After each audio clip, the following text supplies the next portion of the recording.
Il y en a certains qui étaient prêts à tout pour qu'Alain Juppé prenne la place de François Fillon à la fin de la campagne de la présidentielle.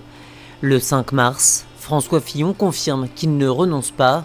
Le maire de Bordeaux annonce de son côté une conférence de presse pour le lendemain. Le magazine M du Monde révèle un épisode méconnu, le périple de Gilles Boyer, son ancien directeur de campagne, et de Benoît Apparu, son ancien porte-parole, pour convaincre celui qui avait été battu à la primaire d'être le candidat de recours de la droite et du centre. Au téléphone, on n'y arrivera pas, allons le voir, aurait dit Gilles Boyer à Benoît Apparu. Un voyage s'est alors organisé, un temps pressenti pour en faire partie. Gérald Darmanin aurait jeté l'éponge, Édouard Philippe, lui, aurait préféré jouer à Tetris sur son téléphone.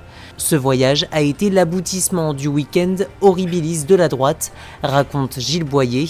De la demi-semaine horribilis de la droite, précise Benoît Apparu. C'est dans la Toyota de Gilles Boyer que les deux ayant fraîchement quitté l'équipe de François Fillon parcourent 579 km jusqu'à Bordeaux.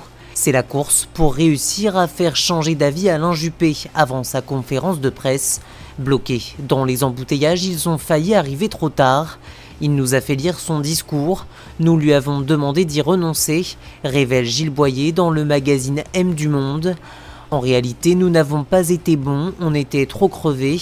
Au lieu de tenir un discours politique de tactique, on lui a parlé de son rôle face à l'histoire, de principe, analyse Benoît Apparu.